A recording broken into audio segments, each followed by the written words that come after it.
तो जापान ने भारत से बुलेट ट्रेन की ज्यादा कीमत मांगकर कितनी बड़ी गलती कर दी। शायद इसका अंदाजा अब जापान को पता चल रहा है, क्योंकि साल 2017 में भारत ने मुंबई और अहमदाबाद के बीच 250 किलोमीटर प्रति घंटे की रफ्तार वाली बुलेट ट्रेन को दौड़ाने का डिसीजन लिया था, जिसे साल 2026 तक पूरी तरह से सेटअप कर दिया जाना था। लेकिन शायद जापान की वजह से यह बुलेट ट्रेन साल 2026 तक भी भारत में नहीं दौड़ पाएगी, क्योंकि जापान की बुलेट ट्रेन बनाने वाली कंपनी हिताची और कावासाकी की तरफ से इंडियन रेलवे से ज्यादा कीमत वसूलने की कोशिश की जा रही है।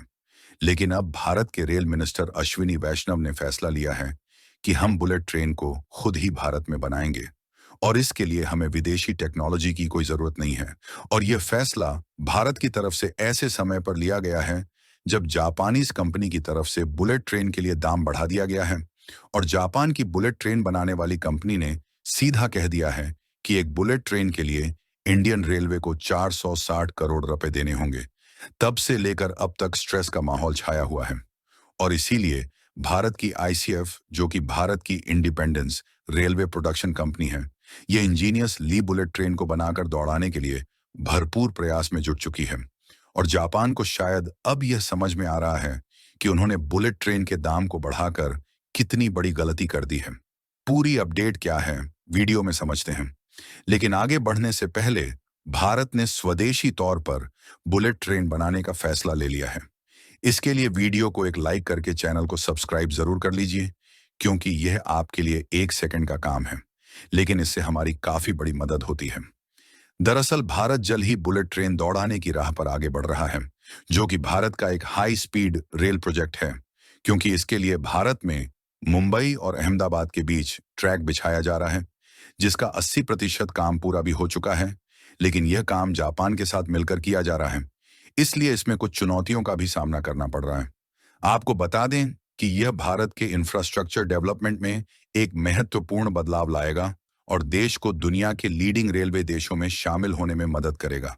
और यह एक हाई स्पीड रेल प्रोजेक्ट है, तो इससे जो यात्रा का समय है वह पहले से लगभग आधा हो जाएगा, क्योंकि मुंबई और अहमदाबाद के बीच बुलेट ट्रेन को चलाने के लिए जो ट्रैक तैयार किया जा रहा है, उस पर बुलेट ट्रेन की स्पीड 250 से 440 किलोमीटर प्रति घंटे की होने वाली है। हालांकि इसमें दिक्कत वाली बात यह है कि भारत में जो बुलेट ट्रेन का ट्रैक तैयार किया जा रहा है, इसमें इन्वेस्टमेंट तो भारत के द्वारा किया जा रहा है, लेकिन इसमें जो टेक्नोलॉजी इस्तेमाल हो रही है वह पूरी तरीके से जापान की है। क्योंकि देखा जाए तो जापान पिछले कई सालों से बुलेट ट्रेन के मामले में सबसे आगे रहा है, और हमारे पास हाई स्पीड बुलेट ट्रेन को बनाकर खुद के बलबूते दौड़ाने की टेक्नोलॉजी मौजूद नहीं है।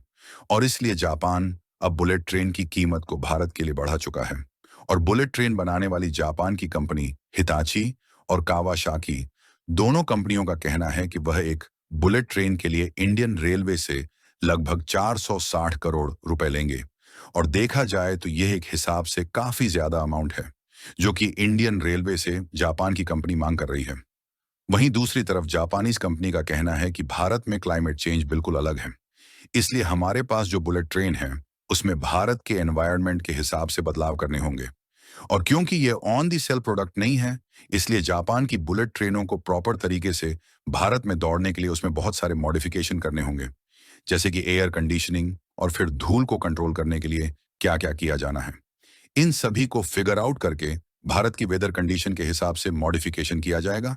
इसलिए जापान से इंडियन रेलवे के लिए बुलेट ट्रेन लेना थोड़ा महंगा पड़ रहा है। वैसे जापान को जब इसकी कीमत बढ़ाना ही था, तो जापान की बुलेट ट्रेन बनाने वाली कंपनियां भारत की आईसीएफ, जो कि इस समय इंडियन रेलवे के प्रोजेक्ट को संभाल रही है, इनके साथ मिलकर इन बुलेट ट्रेन को बना सकती थी। इससे हमारे लिए बुलेट ट्रेन थोड़ा सस्ती पड़ जाती, और इन बुलेट ट्रेन को जापान की टेक्नोलॉजी पर भारत में बनाकर तैयार कर लिया जाता। लेकिन शायद जापान ऐसा करना ही नहीं चाहता। खैर, कुछ भी हो, भारत की आईसीएफ इस समय बुलेट ट्रेन को खुद डेवलप करने पर जुट चुकी है। हालांकि भारत में जो बुलेट ट्रेन बनाई जा रही है वह जापान के जैसे एडवांस और हाईटेक तो नहीं होगी, जैसे कि वैक्यूम टॉयलेट और अन्य तमाम आधुनिक फीचर्स नहीं होंगे, क्योंकि भारत जो बुलेट ट्रेन डिजाइन कर रहा है वह कॉस्ट फोकस्ड है, यानी कि इसे कम लागत में बनाने का डिसीजन लिया गया है। इसलिए यहां पर वैक्यूम टॉयलेट की बजाय बायो टॉयलेट यूज किए जाएंगे, और दूसरी खास बात यह है कि इन बुलेट ट्रेन को इस तरह से डिजाइन किया जा रहा है ताकि 50 डिग्री सेल्सियस टेम्परेचर में आसानी से सरवाइव कर सके और इसके संचालन में कोई भी दिक्कत ना हो। और आपको बता दें कि भारत के लिए बुलेट ट्रेन को डेवलप करना उतना भी ज्यादा मुश्किल भरा काम नहीं है, क्योंकि ऑलरेडी भारत में वंदे भारत एक्सप्रेस चल रही है, जो कि देखा जाए तो एक प्रकार से बुलेट ट्रेन की टेक्नोलॉजी पर ही ज्यादातर बेस्ड है। और कमाल की बात यह है कि यह भारत की पहली सेमी हाई स्पीड ट्रेन है और इसे मेक इन इंडिया पहल के तहत भारतीय रेलवे के इंजीनियरों और वैज्ञानिकों द्वारा विकसित किया गया है। और इसे मात्र 18 महीने के समय अंतराल में भारत की आईसीएफ यानी कि इंटीग्रल कोच फैक्ट्री ने खुद भारत में स्वदेशी तौर पर डिजाइन और डेवलप करके तैयार कर लिया। और इसमें ऐसी कोई भी टेक्नोलॉजी का इस्तेमाल नहीं किया गया है जिसके लिए हमें जापान या फिर किसी अन्य देश के सामने हाथ फैलाना पड़ा हो। लेकिन इसमें मैग्नेटिक फील्ड वाली टेक्नोलॉजी का उपयोग नहीं किया गया है, जिससे इसकी जो अधिकतम रफ्तार है वह 180 किलोमीटर प्रति घंटा है। यानी कि इसे हाई स्पीड रेल प्रोजेक्ट के तहत अभी नहीं माना जा रहा है। और भारत की जो पहली बुलेट ट्रेन होगी उसे मुंबई और अहमदाबाद के बीच चलाया जाएगा और इसकी स्पीड 250 किलोमीटर प्रति घंटा से 440 किलोमीटर प्रति घंटे तक होने वाली है, क्योंकि इसमें मैग्नेटिक फील्ड की टेक्नोलॉजी का इस्तेमाल करके बनाया जाना है, जिससे पूरे तरीके से कंप्लीट होने में 1-2 सालों का और समय लग सकता है। और भारत इतने तक ही सीमित नहीं रहने वाला, बल्कि जल्द ही अंडर सी यानी कि समुद्र के अंदर से बुलेट ट्रेन को चलाने के लिए टनल के निर्माण का काम भी शुरू होने जा रहा है। और इस तरीके के अंडर वाटर टनल का निर्माण लगभग 10 मंजिलें की गहराई में किया जाएगा, जिसमें कोशिश यह रहेगी कि भारत और यूएई के बीच एक ऐसा अंडर वाटर टनल तैयार किया जाए जिसमें बुलेट ट्रेन सीधे रास्ते के साथ ट्रेवल कर सके। हालांकि यह इतना भी आसान नहीं है, इसलिए शायद हमें विदेशी कंपनियों की भी मदद लेनी पड़ेगी, फिर चाहे भले ही इन्वेस्टमेंट ज्यादा ही क्यों ना हो, क्योंकि इस तरीके के प्रोजेक्ट में सिक्योरिटी का भी विशेष ध्यान रखा जाना सबसे ज्यादा जरूरी है। और भारत जिस तेजी के साथ बुलेट ट्रेन पर खुद काम कर रहा है, उससे हाल ही में जब G20 समिट में भारतीय प्रधानमंत्री गए थे तो जापान के द्वारा बुलेट ट्रेन की चर्चा की गई। और यदि हमें बुलेट ट्रेन को 1-2 सालों के अंदर दौड़ाना है तो जापान की मदद लेनी पड़ेगी, अन्यथा हम साल 2028 तक खुद के बलबूते बुलेट ट्रेन चला सकेंगे। बाकी आपको क्या लगता है कि हमें जापान से बुलेट ट्रेन खरीदनी चाहिए या फिर खुद बनाने पर फोकस करना चाहिए?